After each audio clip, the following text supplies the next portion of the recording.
Hello, everybody. In this lecture, we're going to talk about, we will also go over some Java review. We'll talk about some important data structures and collections that are required for the mobile application development course. So basically, if you have done some programming, you have used some kind of data structure. So the most basic one is the array. And you could see here, these are arrays are used to store multiple values, usually of the same type. And the trick with arrays is that their size have to be pre-assigned before you use them. So you must know the size of the array before assigning values to its elements. Arrays cannot grow and shrink. You have to pre-assign. So for example, say you need an array of size 10. You have an array of size 10. You cannot change its size anymore. So for example, this is a piece of code that shows you that we created here, for example, a bicycle array, which is an array of bicycle. We call it bicycles, and a new bicycle, and it's of size 10. So this means that this can hold 10 bicycles. And then I can loop over the array. The bicycles is the array, and dot length is an attribute of the bicycle, and the dot length gives you the size of the bicycle. Okay, the number of elements inside, the number of possible elements. Actually, as we have indicated, its size is 10. This means length equal to 10. Okay, and then I can assign a new bicycle to each one of these elements. Okay, that's one approach. You can also loop over it.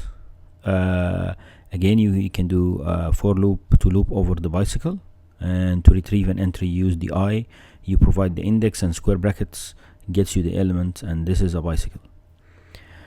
Also, what you can do is you can use a for each approach. So for each bicycle B in bicycles, and then it gives you B, you can just print states of B, which is another interesting way of doing things.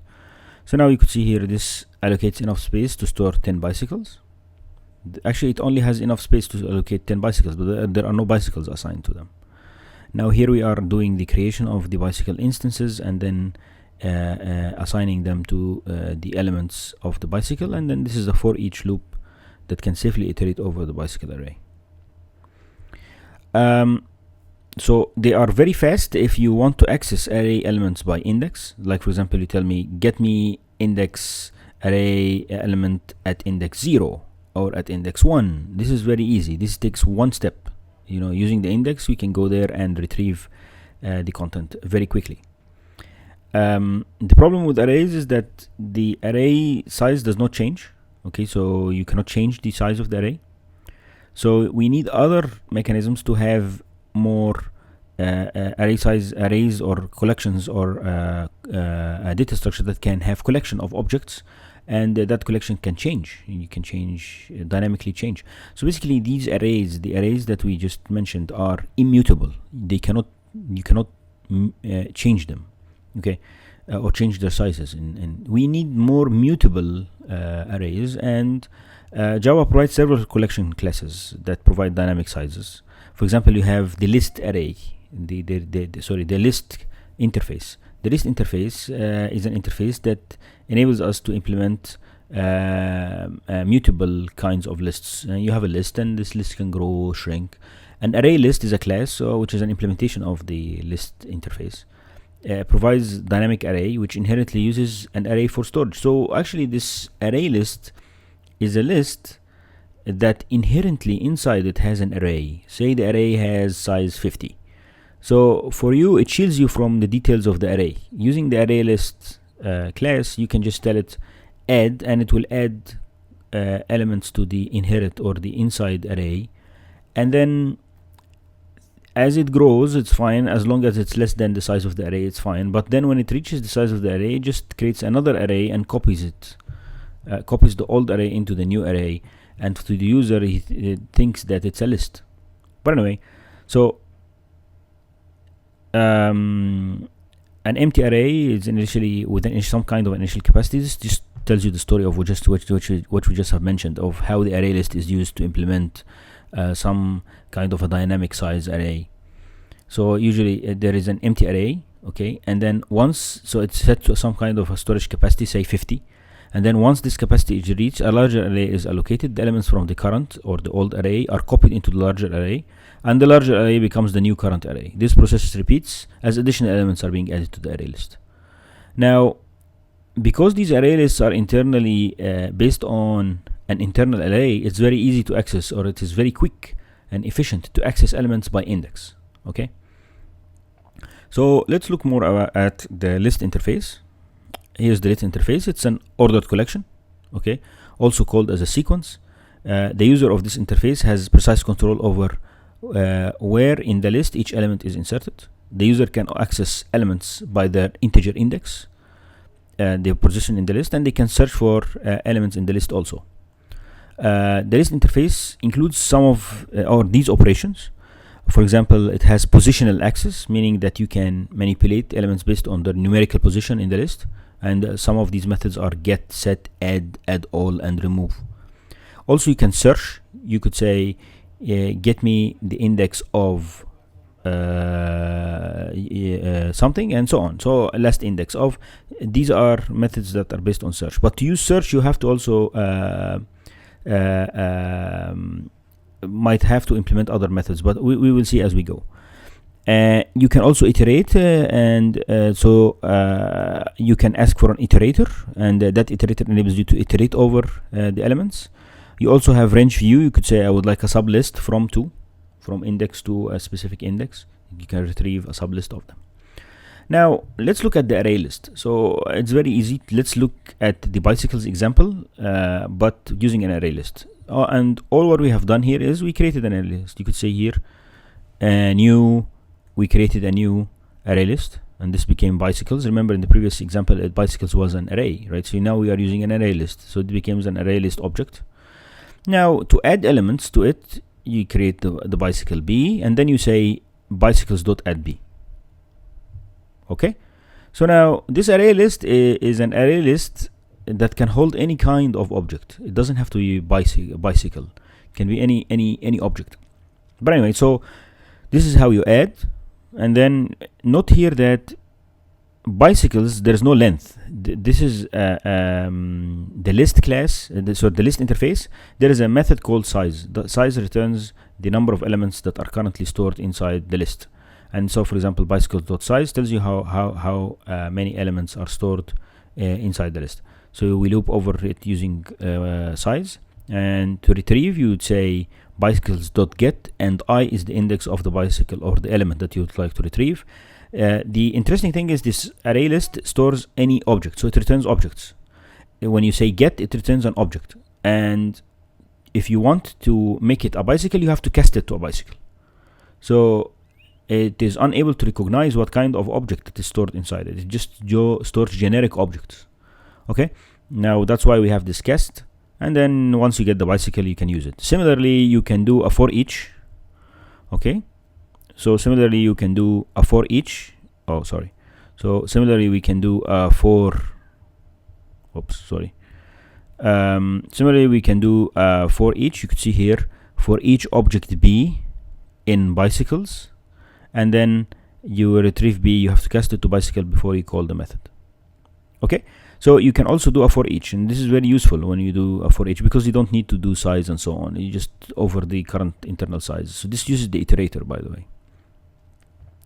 Now you can also force the array list to only store bicycle types by providing a parameter type. So by using parameterization, you could say array list less than, and then you could say bicycle, and then you close the you do a greater than. So you say here you are providing the parameter. You are saying that this array list will store bicycle type of bicycles, and then all the code is exactly the same, but the only difference is what we have done here is, you could see here, you don't need the cast.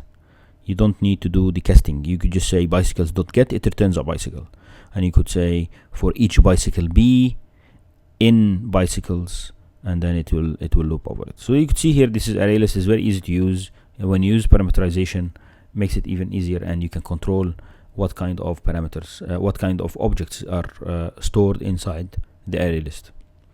So now it's based on internal array, as we mentioned. That's why, because it's based on an internal array, index-based access is very easy or very fast. Now, once the array list capacity is reached, a large array is created, and elements from the current array are copied into a newer array or a new larger array, and the new larger becomes the current array. Okay. Now, the deletion is a little bit slow. So, see, this kind of update process, which we just mentioned, when the capacity is reached, also is slow, because see, what happens is, yes, you can add content easily, but then if you reach the capacity, you have to copy the content and create a new array. It takes time. Similarly, the problem with deletion is that, say you want to delete element at index 5. Okay, so if you delete the element at state 5, what this entails you to do is that we have to move all the elements one index up. Okay, because the array list assumes that the elements are stored contiguously. Okay, so this is slow because the elements must be moved to close the empty space after the deletion. Also, the insertion is a bit slow, specifically if you want to do an insertion as a specific index. So say, for example, you have an array list that has 10 elements, and you want to insert the new element at index 5. So this means that there is something already stored at index 5. It has to move to index 6 so that it opens the position. So now you have to shift everything under index 5, but you have to shift them to the indexes under them, and then you insert the new one. So this insertion also takes time. Okay, but the array lists are fast in retrieving. So if you want to retrieve based on an index, the array list is very fast. Now, another implementation of the list interface is the linked list. So it uses an implementation based on nodes that are linked, and it is a single linked list. Basically, this approach provides is slow with respect to retrieval. So if you want to retrieve based on an index, you have to traverse the list to arrive to the index that you would like to retrieve. Deletion also, you have to reach to the index that you would like to delete and then delete. But the deletion is faster from the point that yes, you have to iterate until you find the index that you would like to delete, but the deletion process does not require you to shift content. All you have to do is just after deleting the element that you would like to do, the previous element just has to point to the next element. They have to be traversed, as we mentioned. Also, the insertions and deletions are very fast because you don't need to do any shifting. To do a linked list is very easy. This is example based on a linked list, and you could see here all the code here is exactly the same as the previous example. The only thing I did is I changed the type into linked list, will hold bicycles equal new linked list, and so on. So this gives you a linked list. So both of them are are implementations of the list interface. Now, this is just a recap of what we just mentioned. We looked at the array list and the linked list, and which are implementations of the list interface. They provide an ordered collection. The user of this interface has precise control over where in the list each element is inserted. We will look at this more in the hands-on portion of this lecture. Now, the list allows you to insert elements. There is duplicates. You can add duplicate elements. Okay, and to be able to add duplicate elements, lists allow you to do that. But what if you don't want to add duplicate elements? In that case, you need to avoid duplicate elements, you need to use the set interface. So what we'll look at now is a set interface. The set interface allows you to have a collection of objects, but it also enforces uniqueness. You cannot add an object more than once.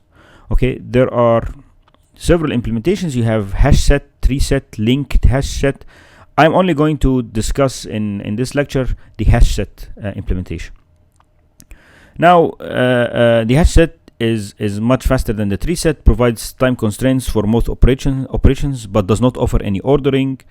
If you need ordering operations, you need to use a TreeSet, and the linked HashSet is an intermediate between HashSet and TreeSet. Now, let's look at the HashSet. It's pretty straightforward. Say, instead of a linked list, I'm creating a HashSet bicycles, and then this is a HashSet that's going to hold bicycle. Okay, And then you could see here that we are looping 10 times, and then each time we're creating a bicycle, and then we're adding the bicycle to bicycles. And you could see we are adding the bicycle B twice. And because you are adding it twice to a hash set, which is a set, the second add, note that the second add does not add the new B, because the hash set does not allow duplicates. Now, if you would like to iterate over a hash set, it is not an approach is to get an instance of the iterator. You could say iterator of bicycle, and then bicycles dot iterator will return that iterator, and then this iterator has the method called hasNext. While it has next, b equal b dot iterator equal to iterator dot next gets you the bicycle, and then you could just use it. Or a very simple approach is to use the for each, just for each bicycle b in bicycles, and then boom, you just use it here. Okay. So note here that the iterator, when it starts to point before the element number 0, and then when you do next, it moves to the next element, and you can see here it is moving to the next element. Okay, so the set interface, a set contains no duplicate elements. This means that a set contains no pair of elements O1 and O2 such that O1 equals O2 equal to returns true. So you have to be careful. Before actually the element is added to the set will check the set add method, like what we looked at here. It will check to see, is there an element inside the set that has the same is equal. And for primitive types and primitive types like string, for example, you don't need to override the equals method. But if you have a custom object, that you are in, like for example bicycle, you have to actually implement two or override two methods, equals and hash code. So basically there are two methods. The first method is equals, and this is a true false method, and it returns true if the object is equal to another object, and it returns false if they are not equal. Okay, so that's one. Now hash code is another helper method that enables us to locate elements quickly. So it enables us to hash them. For example, say you have a list of students. Say I have a student object. So I have these objects, okay, which have students and student name and student age and so on. Now, how will I index them? Say, for example, if I would like to index them by their first name, okay, so, or not the first name, say, for example, the first letter of their first name, okay. So now everybody who their name starts with an A is in a pile, and then everybody who their name starts with a B is another pile, and so on. So they are hashed by their first letter and their first name. Now, I would like to insert a user who his name is Bob, okay. Because I have these pre-made piles, I don't need to check Bob against people who their names start with an A or a C or a D. I just look at the pile which people their names start with a B, right? So now I will go, and so the hash code enables you, or the hash code of an object enables you to locate the right pile, the right pile to check against, and then for each person inside that pile, you just check to see. So the first person who their name starts with a B, is it equal to Bob? No. Okay, so you use the equals method. So you keep on iterating. So this will shrink the search space based on the hash set. So that's why you have to implement also the hash code. Why? Because every time an element gets inserted or added inside a set, the set has to locate to see, is there any other element that is equal to it. So to do that, first it checks the hash code. Based on the hash code, it takes you to a specific pile. So you check only methods that have the same hash code, and then for each one of them that has the same hash code, you check to see the equals, right? So the hash code takes you to a specific pile. Okay, so now to implement this hash code, there are some constraints. You can revise these constraints in your own time. I'll show you based on Eclipse. This is very easy to do. But now rules to override the hashcode method. Now, the hashcode must consistently return the same integer for the same object. So that's one. If two objects are equal, then their hashcode have to be equal. Okay, so why? Because if they are equal and their hashcode is not equal, then you are not going to the right pile. So the hashcode is the first step, takes you to the right pile to check against, and then the equals method functions. Now, if two objects are not equal, okay, their equals method does not return true, then their hashcode does not have to be equal, right? So if their hashcode is equal or not equal, it doesn't matter. Why? Because in that case, they are redundant objects that you are checking against, or because of this piling approach, you have all these objects inside the pile that you're not equal to, right? So it's not required. If two objects are unequal, according to the equals method, then calling the hashcode of the two objects must produce distinct integer results. It doesn't have to be the case. So here, see, for example, I have a user class, and this is the equals on object O. Okay, so then I'll just make sure that it's an instance of the user class. If not, I will return false, and then otherwise I just do the casting over O. Okay, and then you say return user u.username equals. So two users are equal if their username is equal. Okay, that's my assumption here. And then the hash code for the specific user is just returns the hash code of the string of the username. All right. That's a very simple example. I'll show you a more involved example using Eclipse in the demo side of the lecture. So we looked at HashSet. Now let's look at the map interface. The map interface allows you to store key value pairs. So a map is a group of key value, or also known as entries or key value pairs. Now the key is an identifier and it's unique, and there can't be duplicate keys. Okay, that's the key. And then the value can take any value. You can have a key value, right? So now, for example, a key can specify the student 800 number, and then the value can be actually the student object. Okay, so the key can be a string that specifies the student 800 number, and then the value can be the actual student object.